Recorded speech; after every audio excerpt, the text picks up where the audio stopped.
On revient au formalisme de la commission Bien d'enquête. sûr. Et donc, vous remercier, Monsieur Mathieu Rouvert, pour cette audition. M'excuser, mais vous rappelez que ce type de formation entraîne un certain formalisme juridique. Et donc, que je dois vous rappeler qu'un faux témoignage devant notre commission d'enquête est passible des peines prévues aux articles 434-13, 434-14 et 434-15. C'est le formalisme, ces articles du Code pénal. Et donc, de vous demander de lever la main droite et en disant « je le jure ». Je le jure. Voilà. Et donc, on revient dans la logique de la commission d'enquête et on vous remercie aussi et du compte-rendu public et on vous remercie de nous faire part de vos éventuels liens d'intérêt. Voilà. Je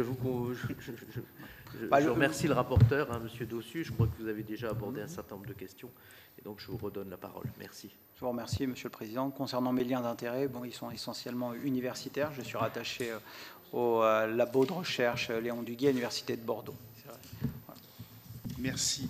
On reprend un peu, parce que je trouve ça passionnant, votre approche. Si on commence à l'appliquer à des politiques qui sont menées par les collectivités, moi j'aurais deux questions. D'abord, une très concrète qui est déjà menée sur les polices municipales, par exemple. Si on prend votre approche, actuellement, il y a une concurrence terrible entre les villes qui ont des polices municipales, il y en a qui n'en ont pas, et pour attirer des policiers municipaux, il y a une concurrence. Et donc ça serait, si je vous écoute bien, ce serait la part de libre administration des collectivités qui nourrirait la forme de toutes les primes qu'on peut donner, tous les avantages qu'on peut donner, ça serait ça sur la part de libre administration, si j'ai bien compris. Oui, alors c'est-à-dire que vous définissez ce que l'État entend comme service public socle sur le territoire. C'est combien? Est-ce que c'est tant d'agents par nombre d'habitants, etc., etc. Quelle est la rémunération effectivement attendue? Et au-delà, c'est de la libre administration. Mais attention, c'est-à-dire qu'une collectivité, une commune qui décide de mettre des primes sur ses politiques, ça veut dire moins pour d'autres politiques. Et donc, elle doit faire la preuve d'un arbitrage politique qu'elle doit assumer. Ça fait l'objet de campagnes électorales. C'est la démocratie locale. Oui, c'est bien sûr. Donc, moi, je ne trouve pas ça choquant, si vous voulez. Non, j'essaie de voir comment ça s'intégrait dans votre approche du financement d'une collectivité. Parce qu'en plus, elle a le choix d'avoir une police municipale ou de ne pas en avoir. Et voilà. Mais là, ce n'est pas l'État qui peut lui imposer d'avoir une police municipale, même si... la question se pose dans la définition d'un service public socle, parce qu'aujourd'hui, on voit qu'il y a un certain nombre de communes qui ont résisté à la mise en place des... Mais on voit bien aussi une exigence locale et un électorat qui dit vous ne me protégez pas. Alors, vous avez des maires qui, pendant longtemps, ont dit mais ce n'est pas ma mission, c'est la mission de l'État, et qui aujourd'hui cèdent. On voit aussi sur la question des caméras de vidéosurveillance. Est-ce que c'est la responsabilité? Voilà. Donc, mais après, c'est des choix à assumer. Il faut que les règles du jeu soient claires. Il faut que l'État explique ce qui, pour lui, est service public socle sur l'ensemble du territoire, c'est-à-dire qu'il doit bénéficier à l'ensemble de la population. Voilà. Et si on arrive sur le sujet qui est connexe et qui est dans le périmètre de notre commission d'enquête sur la transition écologique, ce qui est vrai, c'est que l'État a construit un certain nombre de stratégies et de scénarios qui attend un nombre d'investissements, notamment des collectivités locales, mais qui n'a pas formalisé leur financement au-delà de dotations particulières, le fonds vert et autres, pour accompagner, mais sans jamais définir ou obliger une collectivité à dépenser autant. Est-ce que ça pourrait rentrer dans le périmètre des dépenses imposées et à ce moment-là faire augmenter certaines dotations, certaines... Oui, mais pour moi, tout doit se définir. Aujourd'hui, ce qui manque, c'est que, enfin, pour moi, je reviens sur cette expression, pour moi, les règles du jeu ne sont pas claires, ce qui fait que les élus locaux assument des décisions prises par l'État. Et donc, concernant la transition, c'est à l'État de fixer ce qu'il attend des collectivités territoriales, sans les priver toutefois, d'avoir des marges de manœuvre pour aller au-delà, parce qu'elles vont peut-être trouver effectivement dans les investissements liés à la transition des opportunités au regard des spécificités de leur territoire, du bassin d'emploi, que sais-je, pour aller mettre en place des politiques publiques ciblées. Pour moi, ça va toujours de pair. Que l'État explique aux collectivités ce qu'il attend d'elles en la matière. Et évidemment, il faudra bien entendu les financer. Et à partir de ça, il restera de toute façon, avec l'application d'un taux d'autonomie financière tel que je propose de le reformuler, des marges de manœuvre aux collectivités territoriales pour aller au-delà et adapter ces politiques à leur territoire. Excusez-moi, je prends la discussion, mais elle est quand même intéressante. Ce que l'État attend d'eux, ça veut dire un périmètre d'action ou ça veut dire une action minimale ou, oui, exactement. Parce qu'autrement, par l'absurde, on est quand même dans un État décentralisé, donc il faut toujours quand même qu'il y ait une marge d'appréciation de le attend d'eux. Autrement, à ce moment-là, que l'État fasse directement d'un certain point de vue. Non, mais je suis parfaitement. Il ne faut pas non plus aller. La décentralisation, c'est pas la déconcentration non plus. Je suis bien d'accord, Monsieur le Président. Mais ce que je dis, c'est que aujourd'hui, et on le voit pour un certain nombre de politiques publiques, l'État fixe des minima. Vous prenez par exemple l'école publique. Vous savez que sur un territoire, vous devez avoir une école. Ça, c'est bien une obligation qu'a la collectivité. Elle est bien imposée, on va la retrouver dans un certain nombre de codes.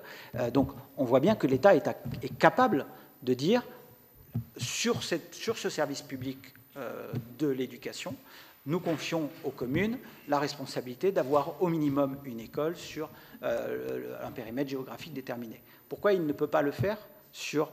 Ça ne veut pas dire, et pour reprendre ce que vous expliquiez, ça ne veut pas dire que la collectivité n'a pas de marge de manœuvre sur la situation de l'école, sur qu'est-ce qu'on construit, comment est-ce qu'on fait un équipement sportif avec, etc. Il reste des marges de manœuvre. Mais il y a bien un minimum qui assure l'égalité républicaine sur l'ensemble du territoire. Et moi, ce que je dis, ce qui nous manque aujourd'hui, c'est que sur un certain nombre de missions, elle n'est pas bien définie. Elle est souvent définie, et on reprend encore l'exemple des départements, en matière d'AIS, il n'y a pas de problème. Vous savez exactement qui sont éligibles, quel est le montant, etc. Mais il y a un certain nombre de services publics où on n'a pas ce minimum. Ce qui fait que parfois, les collectivités investissent en deçà de ce qu'il faudrait, de ce qui est attendu, en tout cas de ce qui est proposé sur un territoire voisin, au mépris de l'égalité républicaine, tout ça parce que ce n'était pas suffisamment bien défini de mon point de vue. Et alors vous pensez, parce que moi je suis né en 1962, donc j'avais 20 ans au moment de la loi de décentralisation, donc j'étais étudiant, voilà. Est-ce que c'était contenu dans l'esprit des lois de Fermont-Roi, ça? Non. Alors, ce qui était contenu, c'est assez intéressant, c'est que il a toujours été acté. Ça ne me semblait pas, justement. Oui, il a toujours été acté. J'aurais même mal accepté qu'on me dise ça, vous voyez. Je vais un peu plus loin. Alors, mais j'étais maire au moment où on était à l'âge d'or de la décentralisation. Oui. Alors, sur la question des écoles, c'est un peu différent parce que les communes n'avaient déjà cette compétence avant les lois de décentralisation. Mais sur d'autres politiques publiques, si on prend les collèges, pour rester toujours dans le même domaine, les collèges ou les lycées qui sont intervenus après les lois de décentralisation, en tout cas concomitamment pour certaines d'entre elles, on avait déjà un périmètre assez précis pour dire il faudra tant de collèges, il faudra tant de lycées, etc. On avait déjà des éléments. Mais vous avez probablement en tête les rapports de la Cour des comptes à l'époque quand les départements ont récupéré les collèges et les régions les lycées, ils ont récupéré un patrimoine en très mauvais état. C'est-à-dire qu'on avait bien... c'est-à-dire que l'État ne respectait même pas les standards qu'il imposait ensuite aux collectivités territoriales.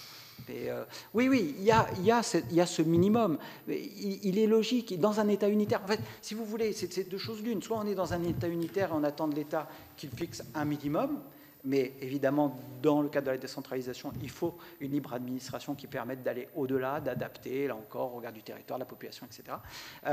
Ou alors, on est dans un État fédéral, mais c'est pas vers soi. En tout cas, moi, j'ai pas fait. Voilà, mais voilà, c'est pas la France. Ma recherche part du principe qu'on reste dans un État unitaire. Voilà. Mais ça peut pas, si vous voulez. Pardon de la trivialité du propos, mais ça ne peut pas être fromage et dessert. C'est-à-dire qu'aujourd'hui, là encore, je suis trivial, mais ce n'est pas enregistré. Hein. Donc, non, mince. Non, mais... Vous avez même juré. Ouais. Non, mais moi, j'ai le sentiment, si vous voulez, que les collectivités sont un peu le dindon de la farce. C'est-à-dire, je le disais tout à l'heure, elles assument pour l'État des restrictions budgétaires qui ont des conséquences sur leur territoire.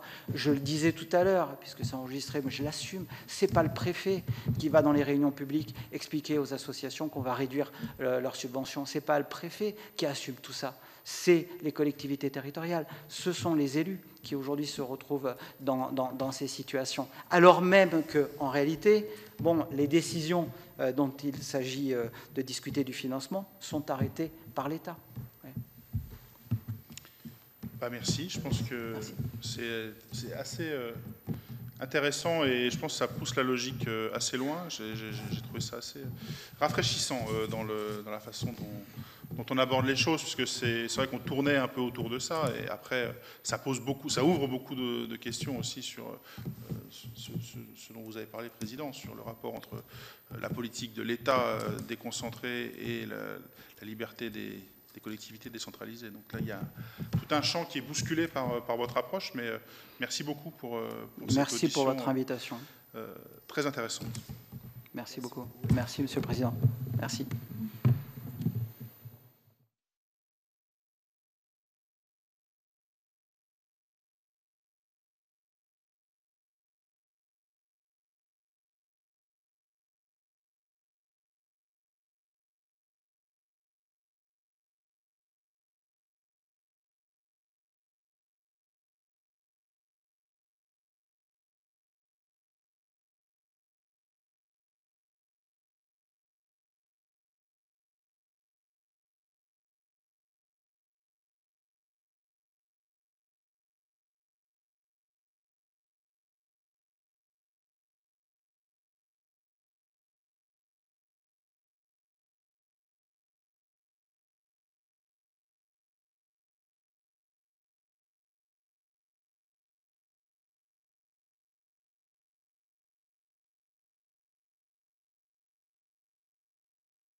Qualité locale. Madame, Monsieur, le Sénat donc a décidé de la